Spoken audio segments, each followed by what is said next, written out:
بسم اللہ الرحمن الرحیم۔ السلام علیکم ناظرین، آپ دیکھ رہے ہیں ذوالفقار علی صاحب یوٹیوب چینل۔ جیسا کہ آج سپریم کورٹ آف پاکستان کے 5 ججز نے 9 مئی کے حوالے سے جو ملٹری کورٹس کے اندر جو کیسز چلانے کی جو بات ہو رہی تھی کہ 9 مئی میں جو بھی لوگ ملوث ہیں ان کا جو ٹرائل چلے گا وہ ملٹری کورٹس کے حوالے سے یعنی فوجی عدالتوں میں چلے گا، لیکن آج سپریم کورٹ آف پاکستان کے 5 ججز نے یہ واضح کر دیا کہ ملٹری کورٹس میں سویلین کا جو پاکستان کے شہری ہیں ان کا کیس ملٹری کورٹس میں نہیں چلے گا، یعنی آرڈنری عارضی کورٹوں میں جو عام کورٹ ہیں پاکستان کی انہی عدالتوں میں چلے گا۔ یہ تو زبردست بات ہوئی پاکستانی قوم، 23 کروڑ عوام کے لیے، اور خاص طور پر پی ٹی آئی کے لیے، پاکستان تحریک انصاف کے چیئرمین کے لیے، پی ٹی آئی ورکرز کے لیے، پوری پاکستانی قوم کے لیے۔ ایک ٹیکنیکل نوعیت کا کیس تھا جس میں پاکستان تحریک انصاف کے چیئرمین عمران خان اور جو بھی پاکستان کے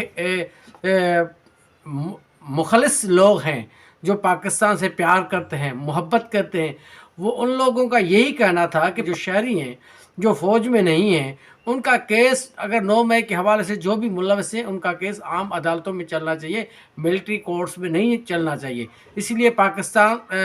کے تمام بہترین وکیل جو پٹیشنر تھے اس کیس میں، چودھری اعتزاز اسد صاحب اور اس کے وکیل جو تھے لطیف کوسہ صاحب، پاکستانی قوم آپ دونوں کو سلام پیش کرتی ہے، اور میں امید کرتا ہوں کہ ایسے ہی اگر پاکستان کے وکلاء پاکستانی قوم کے لیے، 23 کروڑ عوام کے لیے جدوجہد کرتے رہیں گے،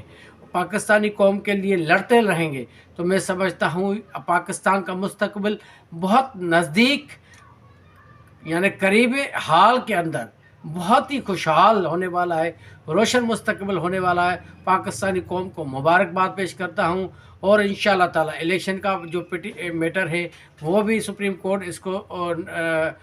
ضرور اس کو ڈسپوز آف کرے گی in interest of the people of Pakistan کے۔ وہ چاہتے ہیں کہ الیکشن ہو 90 دن کے اندر، اور جو ملوث لوگ ہیں اس الیکشن کے ڈیلے کرنے میں سپریم کورٹ آف پاکستان اس پہ ایکشن لے گی، اور انشاءاللہ تعالی آنے والے دن اور بھی بہت زیادہ خوشائن ہوں گے، اور تمام بہترین دن آنے والے ہیں پاکستانی قوم کے لیے، اور انشاءاللہ تعالی supreme court of Pakistan Pakistani قوم کو آئین اور قانون کے مطابق رائٹس فراہم کرے گی۔ آپ کی بڑی مہربانی۔